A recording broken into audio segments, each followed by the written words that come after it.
mais j'aimerais tout de suite que nous puissions méditer la parole de Dieu dans cette journée de Pâques. Et c'est vrai que vous avez eu raison d'insister que c'est le plus grand des jours.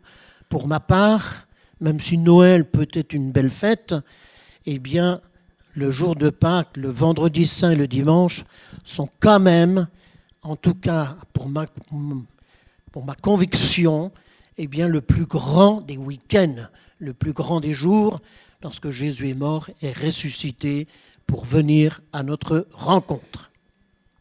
Donc c'est un beau jour. Alors j'aimerais introduire par une citation. Certaines personnes croisent notre chemin sans bruit. D'autres laissent une empreinte durable. Qu'elles soient brèves ou longues, douces ou bouleversantes, les rencontres importantes marquent un tournant. Elles nous révèlent à nous-mêmes, éveillent un désir, éclairent une zone d'ombre, déplacent quelque chose d'essentiel. Elles ne tiennent pas toujours à la durée ou à l'intensité, mais à la façon dont elles résonnent avec notre histoire personnelle et intérieure. Donc comprendre leur impact, c'est mieux saisir le fil de notre propre transformation.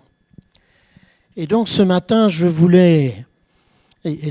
donc la citation continue en disant « Certaines personnes arrivent au bon moment, souvent sans qu'on ne sache pourquoi. Mais la citation ajoute, elles ne nous sauvent pas. Et ça, j'ai voulu le relever. Mais elles nous font voir autrement. Ça peut être un ami, un thérapeute, un professeur, un inconnu dans le train. Leur parole, leur regard ou leur simple présence agit comme un déclencheur. Alors, je voulais partager cette citation avec vous parce que j'avais envie de vous poser 2 questions.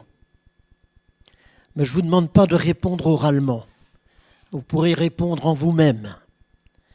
Ma première question, c'est quelle rencontre a influencé votre vie, a peut-être changé votre raisonnement, vos valeurs? Et j'espère que vous pouvez penser à 1, 2, 3 peut-être rencontres qui ont été, ou plusieurs, en tout cas importante pour votre vie. Mais ma deuxième question, c'est à l'inverse. Quelle rencontre vous laisse un très mauvais ou un mauvais souvenir? Moi, j'en ai aussi. Alors ce matin, puisque nous sommes effectivement à Pâques, je voulais partager avec vous ce qui m'était à cœur. C'est qu'il y a quelqu'un qui cherche à nous rencontrer, que nous soyons hommes, femmes, jeunes, aînés, en bonne santé, en mauvaise santé, quel que soit l'état ou ce que nous vivons aujourd'hui, il y a quelqu'un qui cherche aujourd'hui encore à nous rencontrer. Alors, pas trop vite, hein. On va essayer de synchroniser, mais de ce côté-là, je ne suis pas très bon, moi. Et donc, oui, c'est Jésus, Christ. Si effectivement, il a été annoncé dans l'Ancien Testament, et faut-il simplement faire référence ou mémoire ce matin à ces annonces dans le livre d'Ésaïe, qu'un enfant nous est né, un fils nous est donné, etc. Donc, toutes ces annonces dans l'Ancien Testament de la venue de Jésus sur terre. D'ailleurs, elle a été annoncée plus d'une fois. Pour ma part, je crois qu'elle a été annoncée une 20aine de fois dans l'Ancien Testament. Cette première venue que l'on appelle donc l'incarnation a fait que Jésus est venu nous rencontrer, je dirais physiquement. Enfin, peut-être pas nous d'ailleurs, quand je dis nous, c'est une erreur. Mais il est venu rencontrer les hommes et les femmes de la part du Père pour rencontrer les hommes et les femmes de son époque. Ce qu'on appelle d'ailleurs l'incarnation. Jésus est venu pleinement humain pour nous rencontrer, en tout cas pour rencontrer sa génération. Mais Jésus est mort, effectivement. Et s'il n'y avait pas la résurrection, eh bien nous n'aurions pas le privilège de ce qu'il puisse aussi nous rencontrer, nous aujourd'hui. Est-ce que nous réalisons à la fois l'importance et le privilège de la résurrection, que le Père ait ressuscité Jésus-Christ? Parce que si Jésus n'était pas ressuscité, eh bien aujourd'hui, nous ne pourrions pas avoir ce privilège de le rencontrer et de ce qu'il vienne à notre rencontre. Alors je crois qu'effectivement, nous avons eu raison ce matin, eh bien, de pouvoir louer l'Éternel, de pouvoir bénir le Père, parce qu'il a ressuscité le Fils.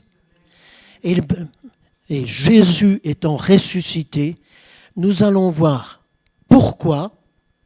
D'abord, parce que c'était annoncé. Pourquoi est-ce qu'il vient à notre rencontre? Pourquoi est-ce qu'il est important de rencontrer, mais pas une seule fois Jésus, mais de le rencontrer régulièrement, d'avoir de ces rencontres. Vous rencontrez sans doute votre patron souvent, même si il est assez loin, si c'est une grosse boîte, où vous le voyez qu'à Paris. Vous rencontrez aussi vos voisins régulièrement. Ça se passe peut-être bien, ça se passe peut-être pas très bien. En fait, vous les rencontrez, que vous le vouliez ou non. Et puis en famille, bien, nos conjoints, on les rencontre tous les jours. Nos enfants aussi. Donc c'est pour ça qu'il faut avoir la même attitude ou la même démarche avec Jésus, de le rencontrer ou qu'il vienne, et que nous cherchions à ce qu'il vienne à notre rencontre régulièrement. Voyez ? Et c'est un peu là-dessus que j'aimerais vous encourager ce matin. Eh bien, aimons rencontrer Jésus. Réjouissons-nous de ce que nous puissions rencontrer Jésus et qu'il vienne surtout à notre rencontre. C'est cela, je dirais, combien le privilège et la grandeur, je dirais, de ce que nous vivons, c'est que nous avons le Fils de Dieu qui aime s'approcher et venir à notre rencontre. Je dirais que à plusieurs reprises, effectivement, et dans l'Ancien Testament, et par Jésus lui-même, eh bien, ces rencontres, ces promesses de nous rencontrer, eh bien, nous sont rappelées. Je ne ferai pas beaucoup de détails, mais que ce soit au travers des personnages de Noé, de Mardochée, de Daniel et d'autres, eh bien, nous voyons qu'au travers de ces textes-là, c'est toute une annonce, eh bien, du Sauveur et de Jésus. Les 3 psaumes aussi, 22, 23, 24, eh bien, sont des psaumes qui nous montrent, qui nous rappellent, qui annonçaient, eh bien, la venue du bon berger, du berger qui ramène de la mort, le souverain berger. Et puis j'aimerais lire un premier texte biblique. Alors là, effectivement, c'est un peu le thème de ce matin. Jésus vient à notre rencontre. Et on peut mettre le premier texte biblique dans Luc 9, verset 22, un tout petit verset. Après que eh bien, Jésus ait posé la question aux disciples, que dit-on que je suis? Que suis-je, j'ose dire, des hommes? Alors on répond Élie, Jean-Baptiste, etc. C'est là aussi que Pierre fait une belle réponse. Tu es le Christ, le Fils de Dieu. Et Jésus ajoute qu'il fallait que le Fils de l'homme souffre beaucoup, qu'il soit rejeté par les anciens, par les principaux sacrificateurs et par les scribes, qu'il soit mis à mort et qu'il ressuscite donc le 3e jour. Donc Jésus a lui-même annoncé à plusieurs reprises, on vient simplement de lire une de ces appels et de ces annonces bien de Jésus. Donc de ce que ces annonces se soient réalisées, que ce soit la venue de Jésus à Noël, ou ces annonces de la mort et de la résurrection de Jésus, ce matin me donnent de partager avec vous, je dirais comme 2 encouragements ou 2 enseignements. On va considérer que toutes ces annonces, ce sont des annonces prophétiques. Et donc, premier encouragement je crois ce matin, pour vous, pour nous, c'est que la parole prophétique s'accomplit. Ça, il est important que ce soit à la fois une certitude dans nos cœurs, mais aussi une espérance. Ce que Dieu dit, il accomplit. Ce que Jésus a annoncé se réalise. Donc, que ce soit pour une parole personnelle, c'est important d'avoir ces paroles de la part de Dieu pour nous individuellement, ou je dirais aussi pour l'Église, pour votre Église. Ce que Dieu a pu dire, eh bien, croyez que Dieu veut aussi et le réalisera. L'annonce de la venue de Jésus a été donc plusieurs fois annoncée. Et c'est un peu aussi, je dirais, la deuxième remarque. La première, la parole s'accomplit. Mais ma deuxième remarque, en relevant que ces annonces ont été à plusieurs reprises, ça n'a pas été annoncé qu'une seule fois et ça se réalise. Okay ? Mais c'est que ce soit l'annonce pour la venue sur terre de Jésus ou pour sa mort et sa résurrection, eh bien, il a été annoncé plusieurs fois. Et je crois que pour nous, c'est aussi un deuxième enseignement. On ne fonctionne pas en tant que chrétien ou en tant qu'Église avec une parole prophétique. Ce n'est pas parce que Dieu vous dit une chose, une fois une chose, qu'il faut foncer dedans. Mais c'est important d'attendre ce que l'on appelle, ou que j'appellerai aussi ce matin, une confirmation. Et ça, c'est important. Alors, j'ai mon petit-fils avec moi, il est là devant. J'espère qu'il ne va pas m'en vouloir, je ne vais pas demander. Mais il n'aime pas les maths. Alors, pour ceux qui n'aiment pas les maths, je vous excuse. Mais je vais quand même vous rappeler une chose, ou vous poser la question. Par 2 points, combien peut-on faire passer de droite, à votre avis? Alors, pour les bons en maths, normalement, ça ne doit pas être trop compliqué. Mais pour ceux qui sont moins bons, ça peut être compliqué. Vous voyez, vous réalisez, il y a 2 points. Un point là, un point là. On va faire passer combien de droites? Une seule. Mon autre question, c'est par un point, vous imaginez qu'il est là, on peut faire passer combien de droites? Une multitude. Donc ça, je crois que c'est aussi une bonne illustration de la vie spirituelle et de la vie prophétique. On ne démarre pas une démarche à cause d'une seule prophétie, parce qu'on peut aller dans tous les sens. Mais c'est important d'avoir 1 ou 2 confirmations. Voilà, Dieu nous dit quelque chose. Amen, alléluia. Je le crois, je le retiens, je le note, mais j'attends. Et je ne démarre pas. J'ai vu combien... Vous savez, j'ai 40 ans de ministère, une quarantaine d'années. J'ai vu parfois des erreurs parce que, par une prophétie, on a commencé à vouloir faire quelque chose. Et ça, c'est dommage. Parce que si ça réussit, tant mieux, mais si ça ne réussit pas trop, eh bien on est déçu, on en veut à Dieu, et Dieu ne parle pas, et on met tout sur la faute de Dieu. Sauf que nous, on n'a pas pris la précaution, comme dans la Bible. Jésus a été annoncé plusieurs fois. C'est confirmé plusieurs fois. Voyez ? Alors, agissons aussi de la même manière. Dieu vous parle, alléluia. Vous entendez la voix de Dieu, alléluia. L'Église est à l'écoute de la voix de Dieu, alléluia. Mais ce n'est pas de l'incrédulité d'être comme Gédéon. Est-ce que je peux poser une première toison?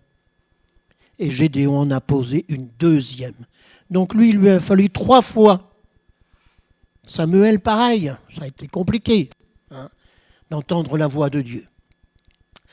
Donc, mes 2 premiers encouragements, c'est d'abord toutes les promesses, toutes les paroles prophétiques que Dieu nous donne soit au travers de la parole de Dieu, soit par conviction au fond de notre cœur, eh bien, ayons cette foi qu'elles vont se réaliser, tôt ou tard. D'accord ? Parce que pour la venue de Jésus, il a quand même fallu 500 ans. Alors, s'il faut que vous attendiez 500 ans, alléluia. D'accord ? Ben oui, il faut de l'espoir quand même, hein, qu'on va un petit peu durer. Hein. Donc, Dieu réalise. Et surtout, attendons les confirmations. Alors, j'aimerais poser une autre question. Pourquoi Dieu a-t-il envoyé Jésus à notre rencontre ?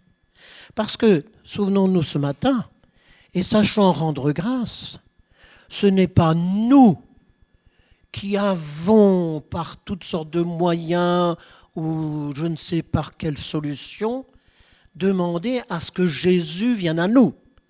C'est bien une décision de Dieu le Père.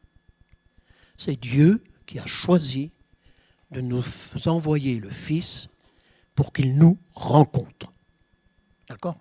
Nous, aujourd'hui, la seule attitude de cœur que nous ayons à avoir, c'est d'avoir soif, de dire, mais viens Jésus, viens à notre rencontre, viens vers nous, approche-toi, voyez. Mais à l'origine, je veux dire au départ, c'est Dieu qui a choisi d'envoyer son Fils sur la croix pour que nous puissions le rencontrer, pour venir à notre rencontre. Je ne sais pas si vous avez souvent entendu ça, moi c'était un peu dans les premiers temps de ma conversion, mais l'on nous disait souvent, fais un pas et Dieu fait les 99. Et ça c'est vrai. Nous on fait un pas, on cherche, on aimerait que on veut que Jésus vienne nous rencontrer aujourd'hui, mais c'est quand même lui qui fait les 99 autres, parce que le Père l'a voulu. Et sachons en rendre grâce.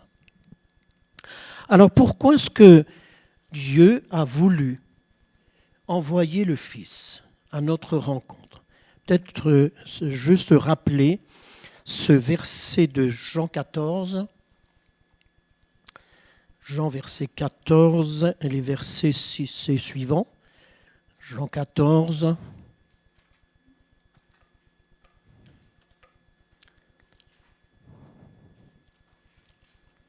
Cette discussion de Philippe. Donc Jean 14, 6, que l'on connaît assez bien, normalement, Jésus lui dit « Je suis le chemin, la vérité et la vie, nul ne vient au Père que par moi. Et si vous me connaissiez, vous connaîtriez aussi mon Père. Et dès maintenant que vous le connaissez, vous l'avez vu. » Philippe, qui nous ressemble un petit peu sans doute, ou nous ressemble à Philippe, pose la question et dit « Seigneur, montre-nous le Père. » Verset 8. Et cela nous suffit. Oui, c'est vrai que ça serait suffisant. Ça suffit. Jésus lui répondit, il y a si longtemps que je suis avec vous et que tu ne m'as pas connu, Philippe. Celui qui m'a vu a vu le Père. Comment dis-tu, montre-nous le Père? La première raison pourquoi Dieu a envoyé le Fils, eh bien nous avons la réponse ici. C'est que Dieu veut se faire connaître, veut que nous le connaissions mieux aussi. Et je crois que la première raison, pourquoi est-ce que Jésus est venu et vient à notre rencontre, c'est pour que nous connaissions Dieu le Père, pour que nous connaissions de mieux en mieux Dieu. Parce que, faut-il le rappeler ce matin, mais ça l'a été au travers du repas de la Cène, nous ne pouvions pas connaître le Père, ou aujourd'hui nous ne pouvons pas connaître le Père à cause du péché.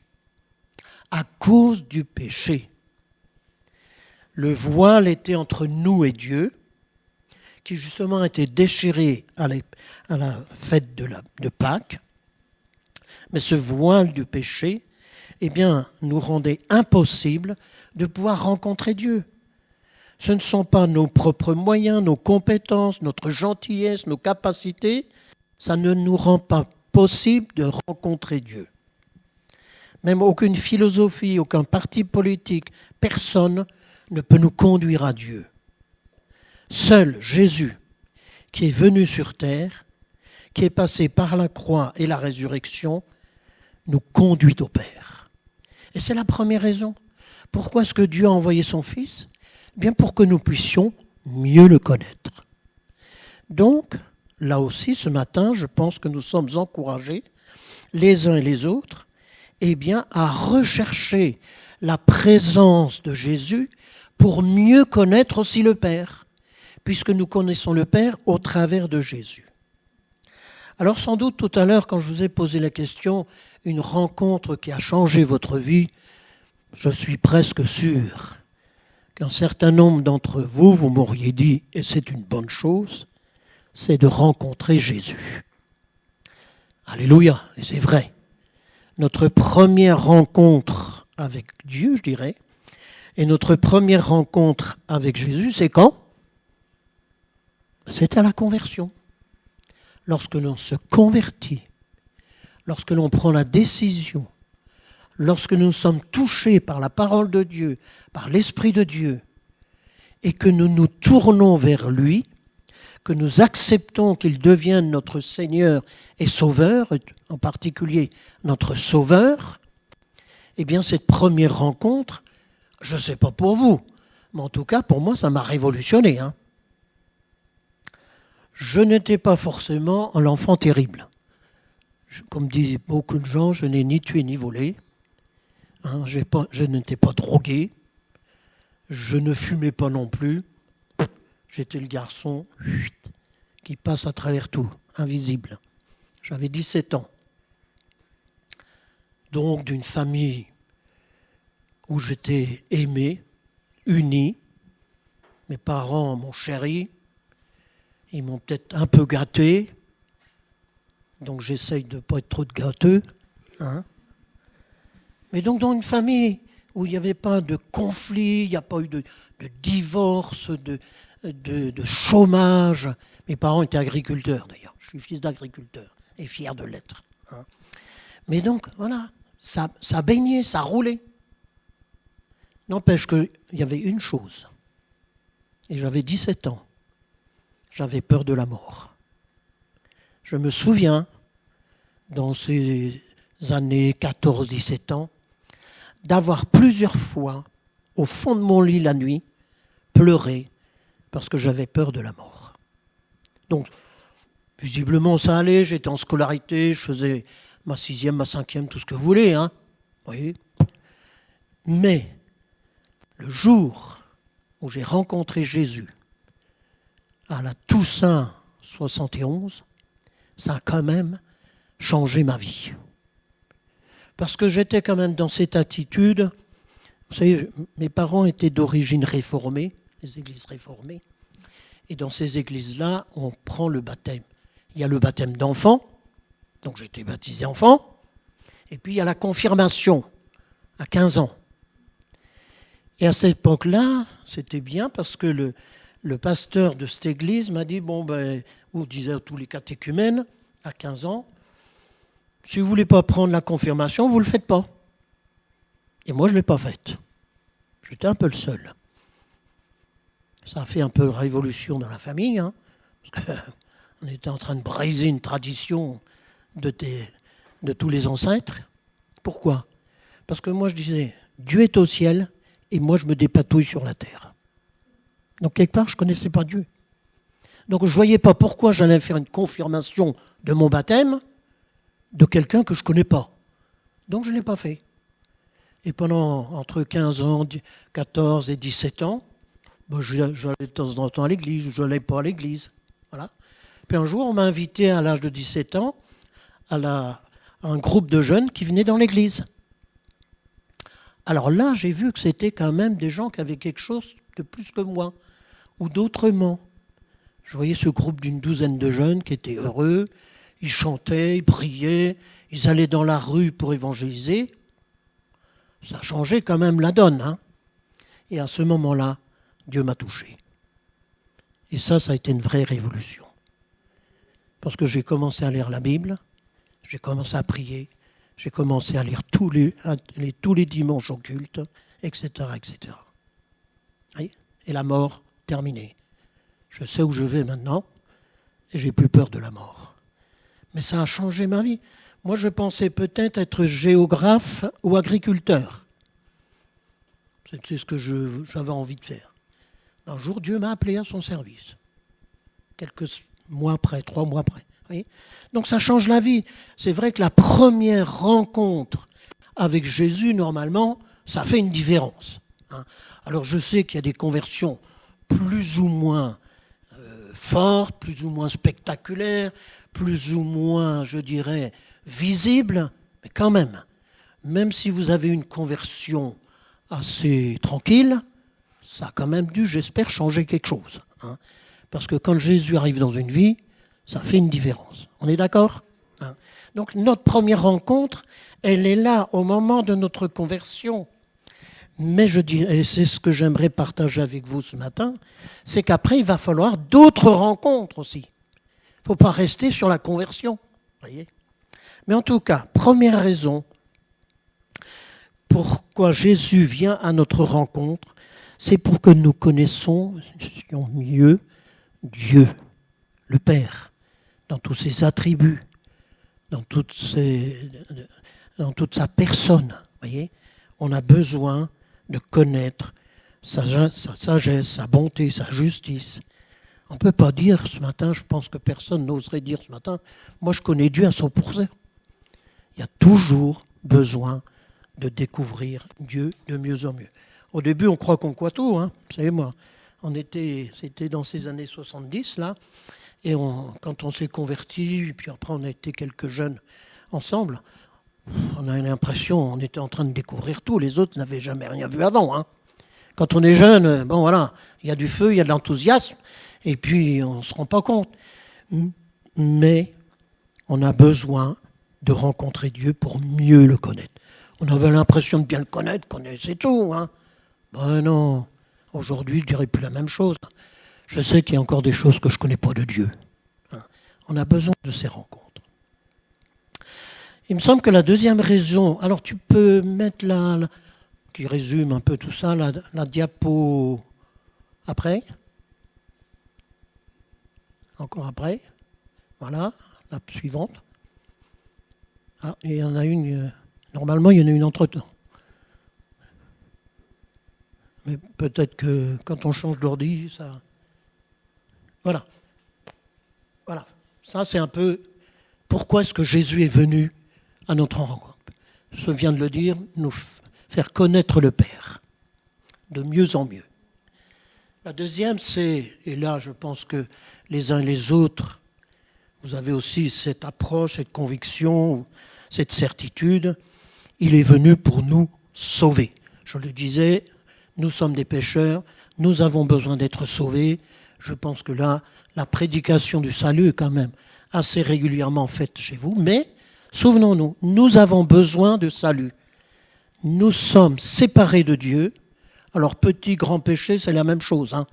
On a de toute façon besoin de rencontrer Jésus, de lui dire « Viens me pardonner, je veux maintenant faire partie de la famille », donc d'être sauvé. Une autre raison pourquoi est-ce que Jésus est venu, eh bien, il est venu de nous délivrer des ténèbres. Vous savez, ce Gadarénien qui était possédé, qui brisait les chaînes, qui faisait peur à tout le monde, nous sommes environnés d'un monde des ténèbres. Aujourd'hui, on est très rationaliste, on ne voit que les choses terre à terre, mais je crois que nous, chrétiens, nous avons le privilège de savoir que s'il y a les choses sur la terre, ok, mais il y a aussi le monde spirituel de Dieu, mais il y a aussi le monde spirituel de l'adversaire. D'ailleurs, avec ma petite fille cette semaine, on avait une certaine discussion de comment, quelque part, on reconnaît le monde des ténèbres, comment ça se manifeste. Donc c'était intéressant, parce qu'elle a quand même que 10 ans. C'était bien qu'elle soit sensible à ce niveau-là. Donc ce Gadarénien, eh bien, quand Jésus l'a croisé, ou quand il a rencontré Jésus, et vous voyez, c'est une des choses qui peuvent se produire. Lorsqu'on rencontre Jésus, pour nous tous, on a besoin de la paix, du pardon de nos péchés, d'être avoir cette reconnaissance d'être sauvé, d'avoir la vie éternelle.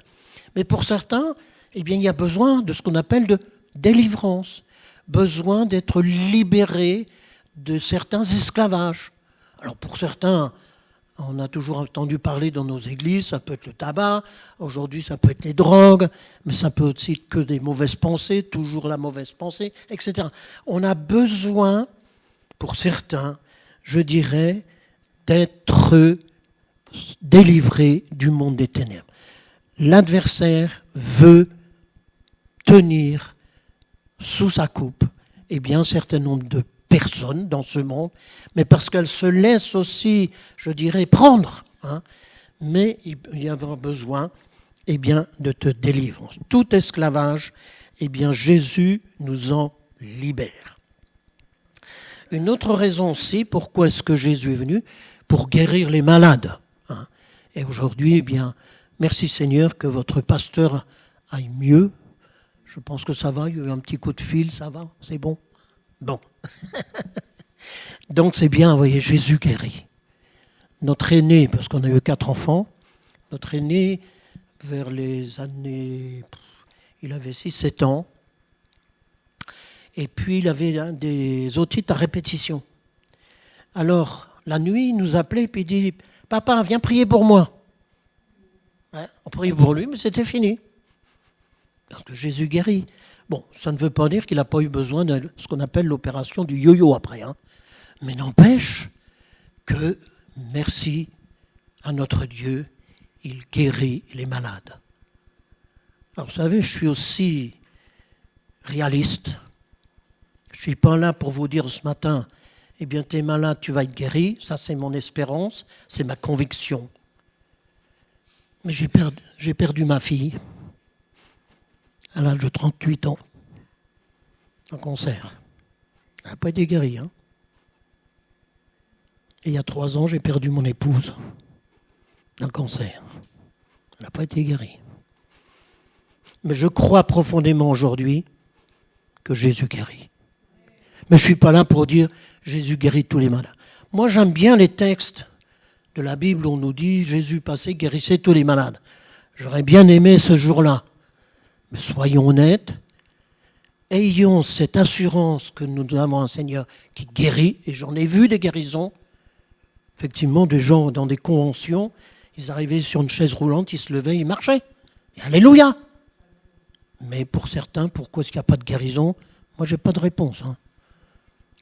D'accord? Parce que pour moi, aujourd'hui, Dieu reste souverain. Dieu fait ce qu'il est. Excusez-moi de le dire comme ça un peu brièvement, mais Dieu fait ce qu'il veut. Je ne suis pas un pantin, mais il reste maître de ma vie, de mes destinées. Et qu'il le soit aussi, pour vous. Donc Jésus guérit. Alléluia.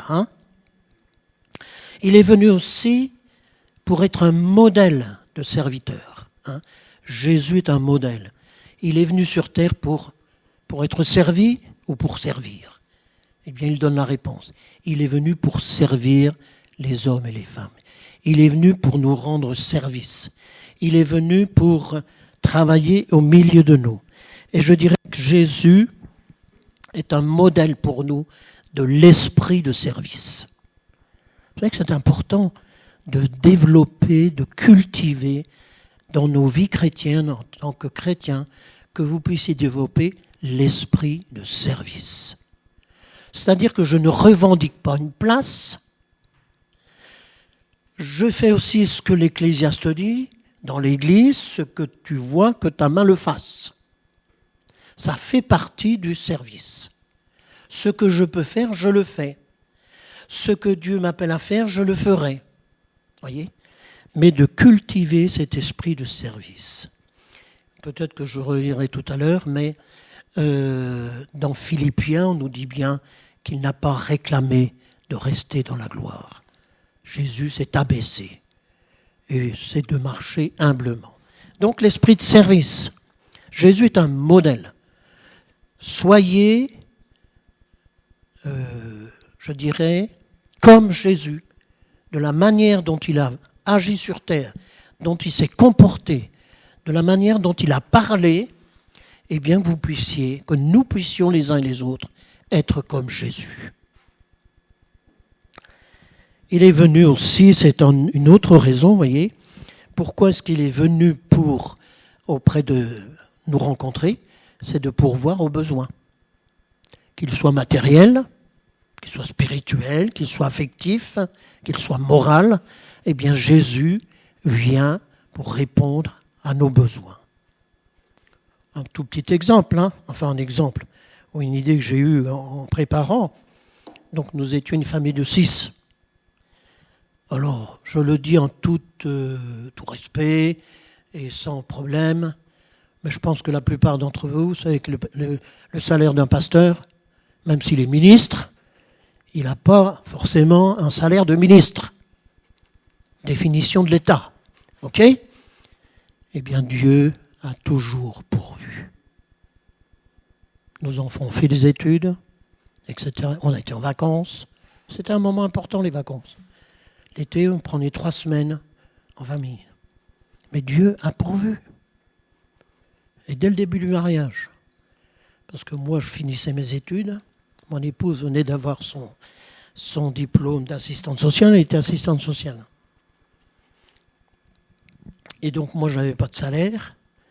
Et puis, elle a commencé à travailler, puis assez vite, elle a voulu être à mi-temps pour les enfants. Alors, on vivait avec un mi-temps. Mais ce qui s'est passé aussi, c'est qu'en fait, quand on a fait la demande de mi-temps, sa chef lui a donné, mais elle s'est aperçue après qu'elle n'avait pas le droit. Donc, elle a eu le mi-temps sans en avoir quelque part il n'y avait pas les conditions pour qu'elle ait le mi-temps. Mais c'est un exemple. Donc, elle était payée à plein temps, en faisant un mi-temps et en étant presque... Alors, dire hors la loi, vous allez dire, vous êtes un drôle de pasteur. Si vous acceptez d'être hors la loi, moi, j'y peux rien. C'est l'administration, entre guillemets, c'est l'État. D'ailleurs, on l'a dit, on mettait l'argent de côté, parce qu'on s'est dit, s'il faut récupérer le truc, ça va pas être facile, quoi. Donc, on a mis l'argent de côté, et puis la chef a dit, non, mais on peut plus rien faire, c'est comme ça, et puis vous n'avez pas besoin de rembourser. Bon, ben voilà, au travers de plein d'exemples comme ça. Voyez, Dieu pourvoit à nos besoins, quels qu'ils soient, je le dis, matériels, spirituels, affectifs, moraux. Dieu est celui qui pourvoit à nos besoins. Il y a la multiplication des pains, eh bien, c'est là pour nous rappeler que Jésus pourvoit. Il est aussi venu, je le mets, pour changer nos valeurs et nos motivations. Là, je crois que c'est quelque chose qu'il faut être sérieux avec ça. Nos rencontres avec Jésus, ça doit changer des choses. Et notamment notre échelle de valeur. Et aussi nos motivations. Est-ce que j'agis par intérêt ? Est-ce que j'agis parce que ça va me rapporter ? Ou justement j'agis dans un esprit de service, de faire du bien, d'être en bénédiction autour de moi ? Et je dirais aussi les valeurs. Je vais donner un exemple, mais il pourrait y en avoir beaucoup d'autres. Le black, vous connaissez, vous savez ce que ça veut dire, le black. Le travail au black. Voilà. Les chrétiens, est-ce qu'on fait travailler au black ? Peut-être qu'on pouvait le faire avant, mais je crois profondément que je dirais, ça doit changer nos valeurs. Le black n'est pas une norme. N'est pas normal. Et puis on pourrait multiplier comme ça. Vous voyez ? Il faut aussi que notre échelle de valeur, je pourrais donner peut-être un autre exemple aussi, vous allez me dire, il est peut-être un peu ringard là, mais le concubinage. Aujourd'hui, c'est monnaie courante chez les jeunes. Moi, ça ne me pose pas de problème quand ils ne sont pas chrétiens. Pourquoi pas ? Peut-être que je l'aurais fait si je n'avais pas été chrétien. Donc je ne vais pas leur jeter la pierre. Mais aujourd'hui, est-ce que dans notre échelle de valeur, le concubinage est-il une bonne norme ? C'est à nous de revoir nos échelles, voyez, de revoir un peu nos valeurs. Est-ce qu'elles sont à la gloire de Dieu, nos valeurs, ou pas ? On peut avoir des erreurs, des errances, mais je crois que Dieu nous parle nous instruit. Et c'est pour cela que nous avons besoin de plusieurs rencontres avec notre Seigneur pour progresser. Moi, un jeune chrétien qui travaille au black, qui fume au début, ça ne va pas me choquer. On ne va pas lui dire « tu ne viens pas dans l'église ». Mais au bout de 5, 6 ans, 10 ans, ça commence à faire du chemin. Donc les valeurs doivent changer. Nos rencontres avec Jésus font que nous ayons de nouvelles valeurs, de sagesse, etc. etc. Voyez ? Donc il est venu pour que nous puissions changer nos motivations dans la vie et nos valeurs. Parce que les valeurs du monde, il y en a, mais nous avons d'autres valeurs, la vérité, la justice, l'obéissance, l'amour du prochain, etc. Il est venu aussi pour guérir et penser les mauvaises rencontres. Parce que je vous posais la question tout à l'heure, est-ce qu'il y a des bonnes rencontres ? Des rencontres qui ont un bel impact ? Oui, moi, c'est parce que une personne m'a parlé de Jésus. Ça a eu un bon impact, mais après il y en a eu d'autres. Mais il y a aussi, pour certains d'entre nous, des rencontres que j'appelle mauvaises, c'est-à-dire traumatisantes, blessantes. Est-ce qu'il faut donner des exemples ? Je ne sais pas, mais voyez. Mais Jésus est venu pour guérir les mauvaises rencontres, les souvenirs, l'impact que ça peut avoir. Parce qu'il y a de bonnes rencontres qui ont un bon impact dans nos vies, mais il peut y avoir des rencontres qui ont un mauvais impact. Là aussi, j'ai une autre petite fille qui maintenant elle a 20 ans, mais pendant un temps, elle avait fait un peu une mauvaise rencontre, elle filait du mauvais coton. Et il a fallu qu'elle s'en rende compte que cette copine qu'elle avait, finalement, était en train de lui faire vivre un drôle de chemin. Voyez ? Et donc, ce matin, ce que j'aimerais rappeler au milieu de vous et vous encourager, c'est que pour ceux et celles qui ont des blessures, des traumatismes, qui ont encore de mauvais sommeils, des mauvais souvenirs, de mauvaises rencontres, Jésus est venu guérir et penser. Et je dirais même jusqu'à effacer. Ou en tout cas, si elle n'efface pas ce que vous avez vécu, il n'y a plus l'impact de la déprime, de la mauvaise image de soi, de la honte, etc. Voyez ? Jésus est venu aussi pour guérir nos mauvaises rencontres, de nos mauvaises rencontres. Et puis j'aimerais encore ajouter une dernière chose, on pourrait peut-être en ajouter d'autres, mais donc tu peux mettre la diapo suivante. Il est venu pour allumer un feu, une passion. Et là, j'aimerais d'autant plus le souligner, puisque nous sommes dans la vie de l'Église, que Jésus, lorsqu'il vient à notre rencontre, il enflamme nos cœurs. Alors, je pense que pour la plupart d'entre vous, en tout cas je l'espère, ça a été vrai notamment au moment de la conversion. Mais des fois, on est comme les disciples. On retourne à la pêche, on est comme les disciples d'Emmaüs, on retourne à Jéricho, parce que Jésus, c'était peut-être bien, mais il est mort, et voilà. Donc ils perdent le moral, ou ils abandonnent. Donc ils ont perdu le feu. Et si vous avez perdu le feu de la vie avec Jésus, le feu pour l'Église, de servir, etc.,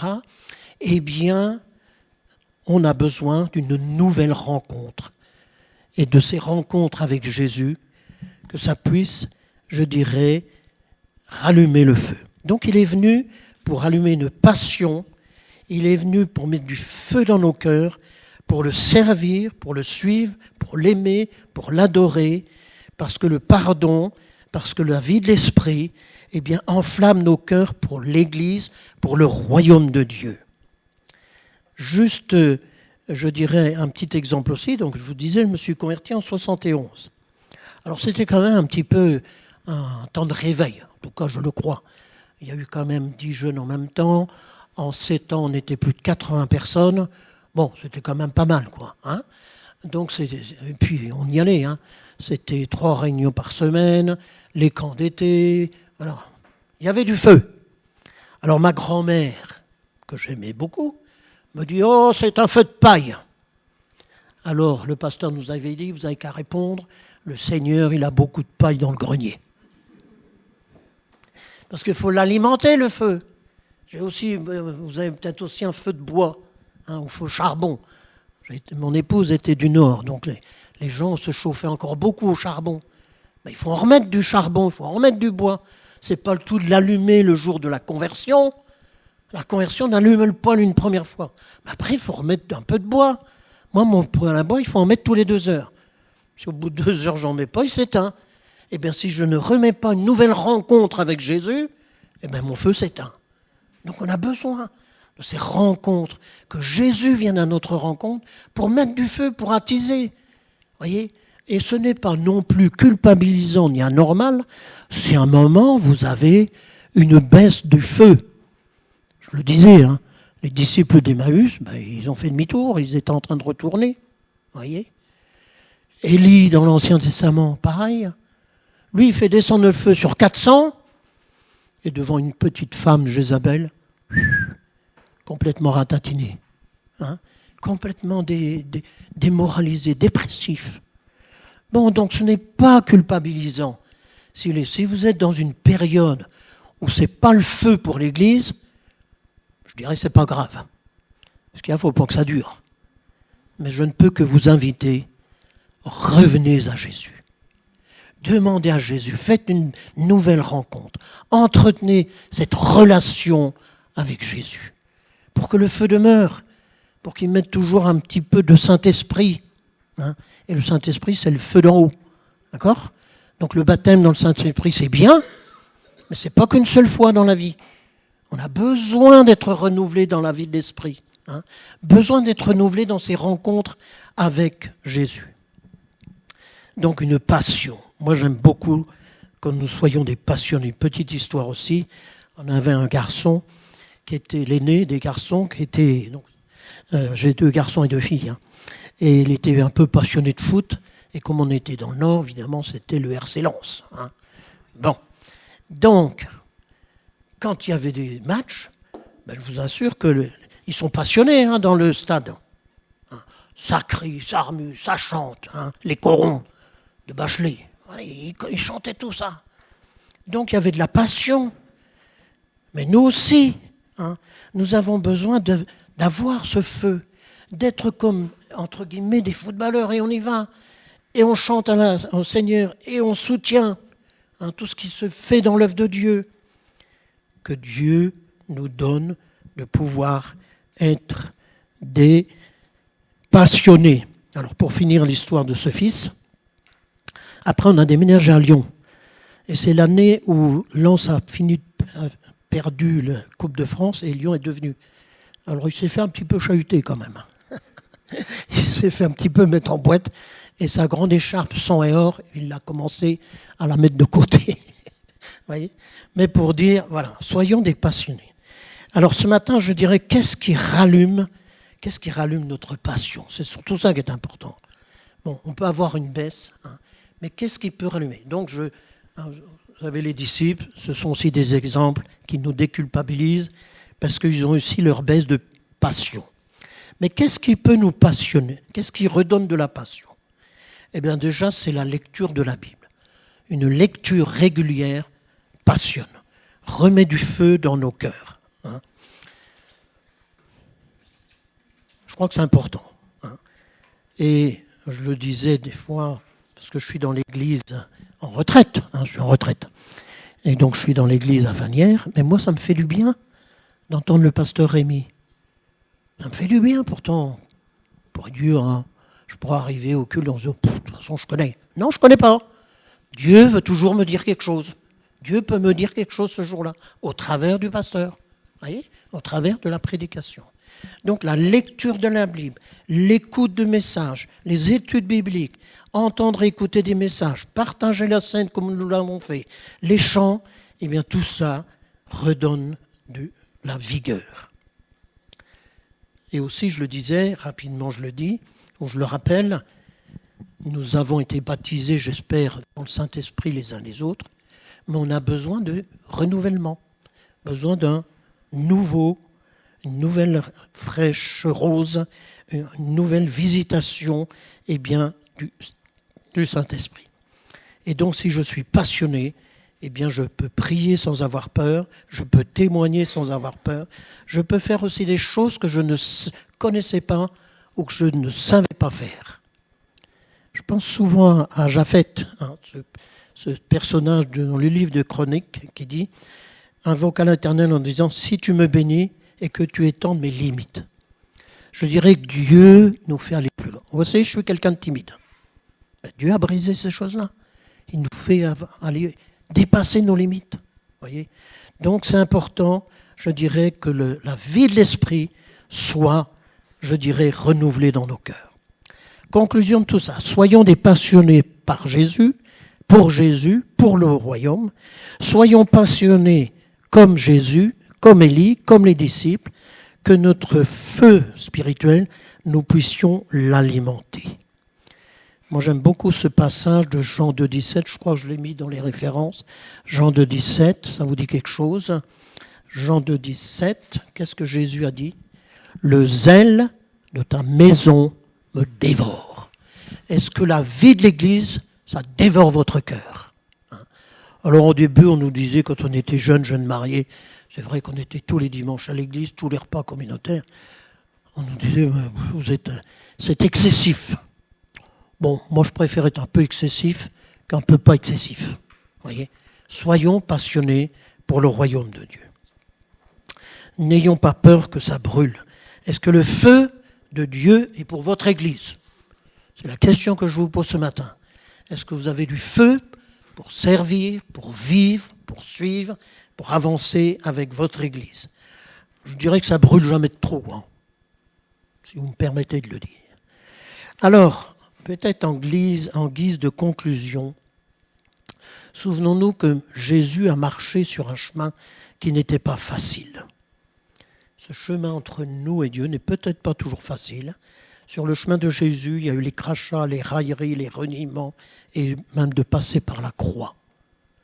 Parfois, notre chemin, nos rencontres entre nous et Jésus ne sont pas faciles. Mais qu'importe, soyons fidèles. Alors, en conclusion, j'aimerais tout simplement, ce matin, vous encourager, peut-être uniquement dans le livre de Luc, à relire les rencontres de Jésus. Et il y en a plein. La Bible est truffée de rencontres, alors si on prend que le Nouveau Testament, de rencontres entre Jésus et des hommes. Jésus a rencontré des enfants. Et les disciples, il a dit aux disciples, laissez-les venir à moi, je vais les bénir. Donc nos enfants, petits-enfants, ont besoin aussi d'avoir ces rencontres. Moi, je crois profondément à la conversion d'un enfant. D'accord ? Ils ont besoin de rencontres. Mais Jésus a aussi fait des rencontres parfois qui étaient difficiles. Avec les pharisiens, les sadducéens, ils n'ont rien écouté. Ils sont devenus contre. Après, vous avez les premiers disciples. Vous avez Zachée. Vous avez la belle-mère de Pierre, où il y a eu cette guérison de la fièvre. Zachée, qui a découvert le salut. Les premiers disciples qui ont entendu l'appel pour servir. Vous avez le lépreux qui a été aussi guéri. Vous voyez ? Non, mais ça va. C'est vrai, je l'avais préparé. La sœur, elle a une bonne mémoire. Merci. Voilà. Disons, moi je vous encourage, pour terminer, à relire notamment le livre de Luc, avec cette approche d'examiner les différentes rencontres. Et vous allez voir, parfois Jésus guérit, et parfois il pourvoit au salut, il pourvoit aux besoins, etc. Il y a différentes réponses. Mais toutes ces rencontres, nous encouragent, nous, à dire que vous ayez du plaisir à ce que Jésus vienne à votre rencontre. Amen. Donc, Jésus est mort, Jésus est ressuscité, il revient à nos rencontres, et je dirais que c'est, là-dessus peut-être je voudrais finir, c'est au travers de ces différentes rencontres que l'on vit la sanctification. La sanctification, c'est quoi? C'est au fur et à mesure des rencontres, eh bien Jésus change des choses. Jésus nous apprend sa pensée.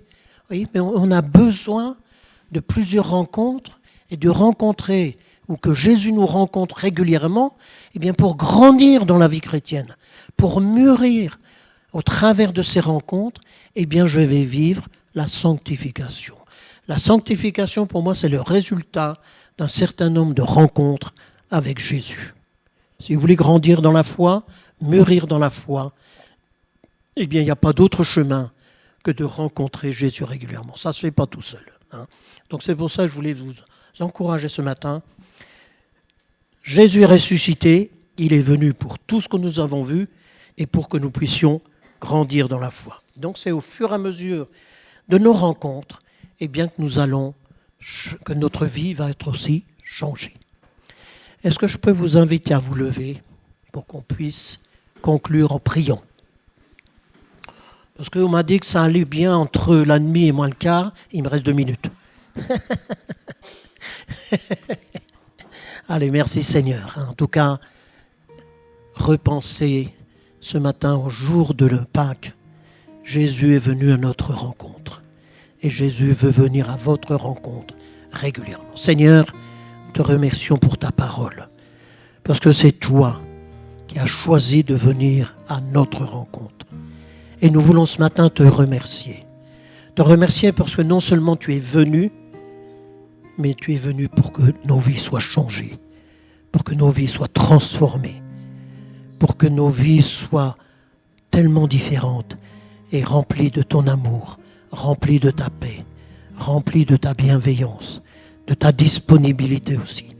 Seigneur, nous te remercions ce matin d'être venu et de revenir régulièrement. Et je veux te prier pour mes frères et sœurs, qu'ils puissent faire de belles rencontres dans cette année 2025 avec leur Seigneur et leur Jésus. Seigneur, bénis leurs rencontres quand ils sont en tête à tête avec toi, et bien qu'il y ait vraiment une action de la part de Jésus, de la part de son Esprit. Nous voulons te bénir ce matin parce que tu es merveilleux et nos vies ont été changées parce que tu t'es approché de nous. Et ce matin, nous voulons t'en remercier. Merci de bénir mes frères et sœurs. Et ce matin, nous te prions encore pour le pasteur Yvon. Merci parce que tu le rencontres dans ta chambre. Il va te rencontrer, il va avoir ses temps avec toi. Et tu es celui qui intervient. Nous voulons te dire merci. Au nom de Jésus. Amen.